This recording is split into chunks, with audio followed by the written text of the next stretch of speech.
পুরো পৃথিবী জুড়ে আবারও কি লকডাউন হতে যাচ্ছে? পৃথিবী জুড়ে আবারও কি থেমে যাবে সবকিছু? হ্যাঁ, এমনই এক সংকেত পাওয়া যাচ্ছে। চীনে দেখা দিয়েছে আবারও এক নতুন ভাইরাস, যার নাম হিউম্যান মেটানিওমো ভাইরাস, সংক্ষেপে এইচএমপিভি। এইচএমপিভি নিয়ে কি আতঙ্কের কিছু আছে? লক্ষণ আর প্রতিকারের ব্যবস্থা কি? করোনা ভাইরাস সংক্রমণ শুরুর ৫ বছর পর চীনের উত্তর অঞ্চলে হিউম্যান মেটানিউমো ভাইরাস, সংক্ষেপে এইচএমপিভি ভাইরাস আক্রান্ত মানুষের সংখ্যা বাড়ায় নতুন করে উদ্বেগ দেখা দিয়েছে।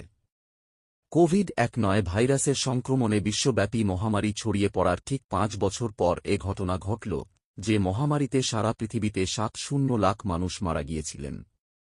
চীনের ঊর্ধ্বতন কর্মকর্তাদের উদ্ধৃত করে বলা হচ্ছে, ৪ বছর ও তার কম বয়সীদের মধ্যে সংক্রমণ বাড়ছে। তবে এইচএমপিভি আক্রান্ত হয়ে চীনের হাসপাতালগুলোতে ভিড় বাড়ছে, এমন তথ্য নাকচ করে দিয়েছেন দেশটির কর্মকর্তারা। সম্প্রতি ভারতেও এই ভাইরাসে আক্রান্ত রোগীর সন্ধান পাওয়ার খবর পাওয়া যাচ্ছে। যুক্তরাষ্ট্রের centre for disease control and prevention CDC বলছে, ২০০১ সালে প্রথম এই ভাইরাস শনাক্ত হয়। কিন্তু বিশেষজ্ঞরা বলছেন, হয়তো আরও অনেক যুগ আগে থেকেই এ ভাইরাসের অস্তিত্ব ছিল পৃথিবীতে।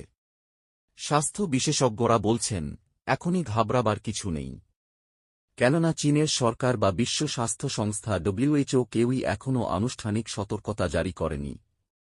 এই ভাইরাস ভয়াবহ আকার ধারণ করবে কিনা সে বিষয়ে বিশেষজ্ঞরাও কোনো সতর্কবার্তা দেননি। তবে রোগটি যাতে না হয় সে বিষয়ে সতর্ক থাকার পরামর্শ দিয়েছেন তারা। এইচএমপিভি সংক্রমিত হলে সাধারণ জ্বর বা ফ্লুর মতো উপসর্গ দেখা যায়। সাথে কাশি, জ্বর, নাক বন্ধ এবং শ্বাসকষ্ট হতে পারে। সাথে চামড়ায় ড্যাশ বা দানা দানা দেখা দিতে পারে। তবে কারো কারো জন্য এসব উপসর্গ মারাত্মক হয়ে উঠতে পারে। সিডিসি বলছে, এ ভাইরাসে আক্রান্ত হলে যে কোনো বয়সী মানুষের ব্রঙ্কাইটিস বা নিউমোনিয়ার মতো অসুখ হতে পারে। কিন্তু এখন পর্যন্ত এটি শিশু, বয়স্ক মানুষ এবং যাদের ইমিউন সিস্টেম দুর্বল তাদের মধ্যেই বেশি দেখা গেছে। বাংলাদেশের ভাইরোলজিস্ট এবং যুক্তরাষ্ট্রের সিডিসি জানিয়েছে, এইচএমপিভি নিয়ে এখনই আতঙ্কিত হওয়ার কোনো কারণ নেই। এর বড় কারণ হচ্ছে, এটি কোভিডের মতো নতুন কোনো ভাইরাস নয়। ২০০১ সালে প্রথম এই ভাইরাস শনাক্ত হয় এবং বাংলাদেশে ২০০১-৬ বা ২০০১-৭ সালের দিকে এই ভাইরাসের অস্তিত্ব পাওয়া গিয়েছিল। ভারত, চীনসহ বিভিন্ন দেশে ইনফ্লুয়েঞ্জা ধাঁচের এই ভাইরাসে আগেও মানুষ আক্রান্ত হয়েছে। এর অর্থ হল মানুষের মধ্যে কিছুটা হলেও এই ভাইরাসের বিরুদ্ধে ইমিউনিটি গড়ে উঠেছে। ভাইরাল ওষুধ নেই বা বিশেষ কোনো চিকিৎসা পদ্ধতিও নেই। চিকিৎসকরা সাধারণত লক্ষণ বুঝে তা উপশমের চেষ্টা করে থাকেন। যেমন জ্বর হলে তাপমাত্রা কমানোর ওষুধ দেন। সর্দি, গলা ব্যথা বা শ্বাস নিতে সমস্যা হলে সে অনুযায়ী চিকিৎসা বা ওষুধ দেয়া হয়।